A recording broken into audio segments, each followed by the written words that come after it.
Hi, I'm Tim Newcamp. This is my daughter, Kate Newcamp. We're here to demonstrate how to make venison chili, which is one of the central Pennsylvania foods that we like to eat here. Very strong heritage for eating that at the deer camp. Do you, your family, or friends have any specific cultural connections with venison chili? Yeah, I think Pennsylvania has a strong tradition of hunting. My family took part in that ever since I was very young.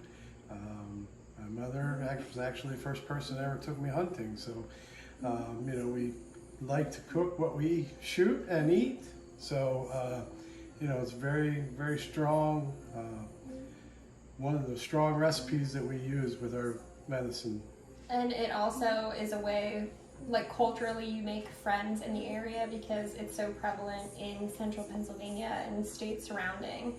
So you kind of find your tribe of people who also enjoy this stuff, and it makes everything a lot more fun.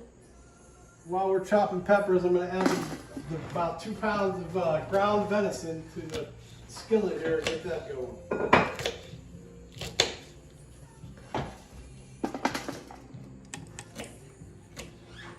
Yeah, growing a lot of your own food, it's good to be able to keep your costs down when you're up there at deer camp feeding the masses. So it's important to cut costs where you can, but still have good food.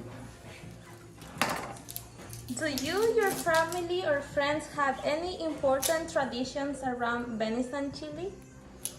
Yeah, so, if we're hopefully successful, a lot of times we'll have venison left over from the year before. So when we gather for our hunting trips up in northern Pennsylvania, up in the big woods, then we join at hunting camp and have a good crew of hunters that get out hunting and are tired at the end of the day and hungry. So we have our official camp cook here, and she's whipping up a batch of our chili that will feed everybody and take care of the hungry masses.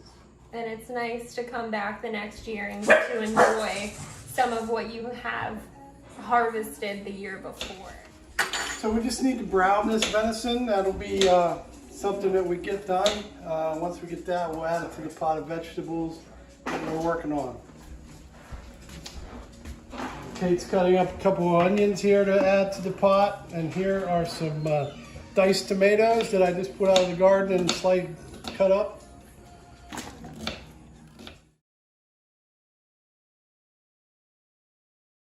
Alright, I'm just going to take the scrap vegetables and put them in a container here, and we'll put them out in the compost bin later for fertilizer for the garden. You can tell I've done this a lot because I don't cry.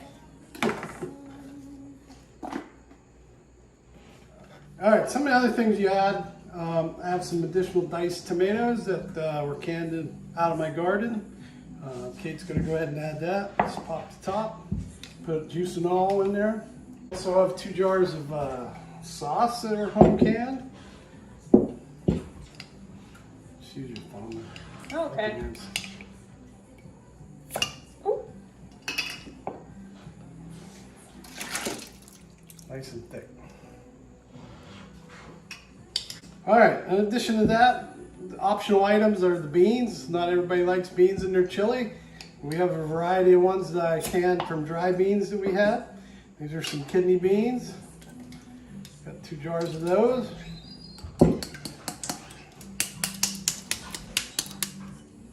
That's good. Just rinse that out.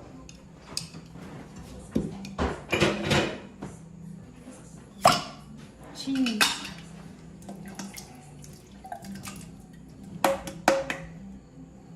And then I got some garbanzo beans. I like to add a little bit of extra color to the chili. See the meat is browning up nicely, probably a few more minutes there. I just want to get all the pink out of it so it's well cooked.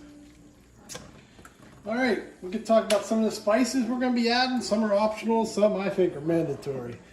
So first one, anytime you're making soups or stews or chilies, that type of thing, you should be adding some cumin. It brings out some really good flavors. So we'll just, I don't know, I usually just go by taste. So Probably a couple, maybe a tablespoon or so. Also, depending on how hot you like things, I got some crushed red pepper that we make ourselves from the garden. These are a combination of cayenne and Hungarian wax. Then, you know, some people like the black pepper. I like white and black, so white brings out a different flavor than the black kind. And of course, chili powder.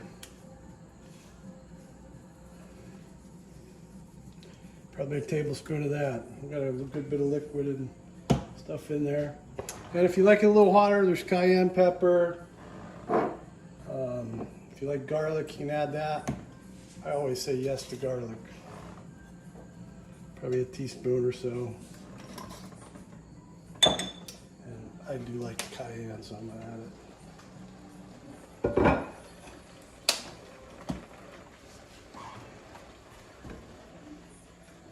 So once that does get all the way brown, we're going to want to drain the water and whatever fat off, and then through a strainer or your colander, and then add that to the pot.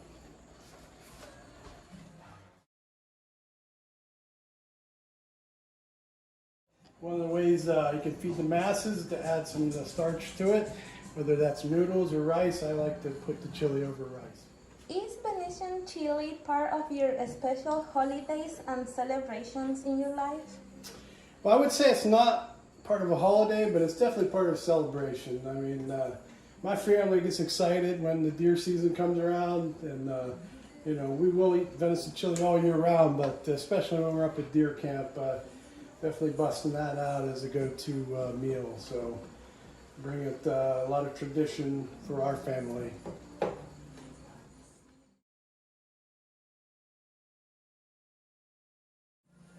And this particular venison here was shot by this lady's fiance. So That's right. that was his very first deer, so it's extra special for us. That's true. He was a first timer last year, and it's just a good way to provide. Because then you have all kinds of stuff. Like we have backstrap steaks that you get from deer too. So it's just all the different kinds, and it feeds you all year round. It's not just for the chili, but the chili is the best. All right, got most of that off. I'm going to go ahead and put it in the pot.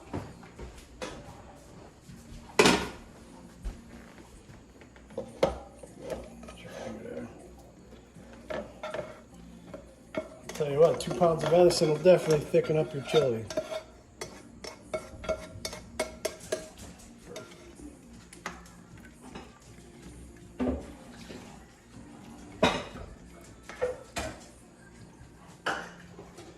So a lot of people have trouble with rice.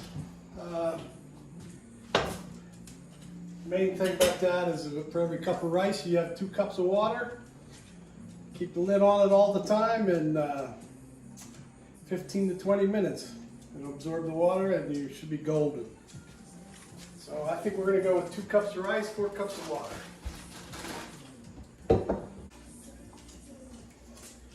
Alright, I usually put it on high to get it boiling, and then once it gets there I put the lid on it, keep it covered.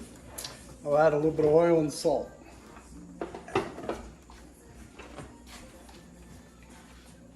Are there any specific cooking techniques or tools to prepare it? I'll tell you what, chili is pretty basic, right? Just need a pot or 2 and a skillet to brown your meat in. If you're a vegetarian, you can leave the meat part out and go with the beans. Yeah. Definitely a knife to cut up your vegetables, cutting board, protect your countertops, that sort of thing. And running water to wash your hands. It's really important to wash your hands when you're using any sort of ground meat. Are there any parts of your identity that are shaped by a connection you have to venison chili? Yeah, so a huge part of, I think, my identity coming from this dish is all the preparation that goes into it.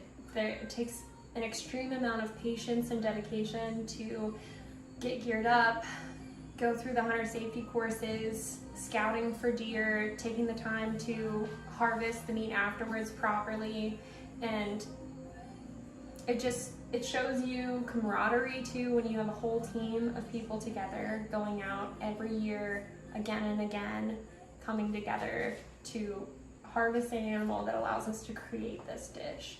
So a huge part of my identity from this dish would be patience, dedication, a sense of family, and my taste.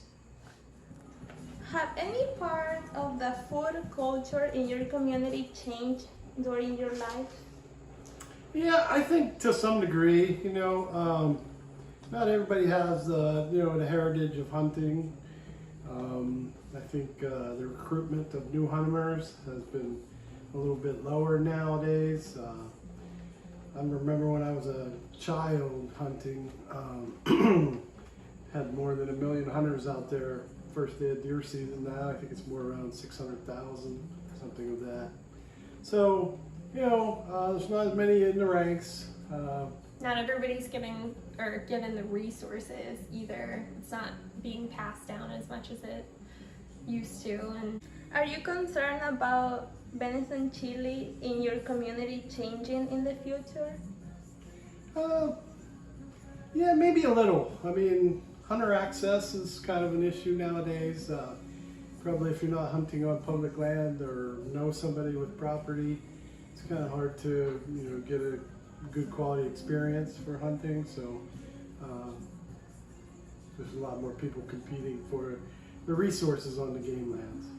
All right, well, our rice is sat for 5 minutes, and the only thing left now is to eat. Normally what we do is put a little rice in the bottom of the bowl there, and then add the chili on top, top it with some cheese or sour cream, those type of things. If you like the spice, you can put a little hot sauce in there as well. So, but just don't do it in front of the cook. And that's what it looks like.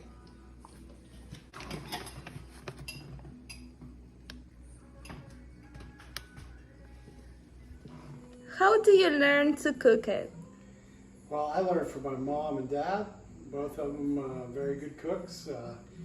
Cooked this many times in my life. So I know when I first got married, we didn't have a lot of money, so I used this recipe a lot. Venison for me and a lot of my family members. It pretty much replaced beef that we couldn't afford.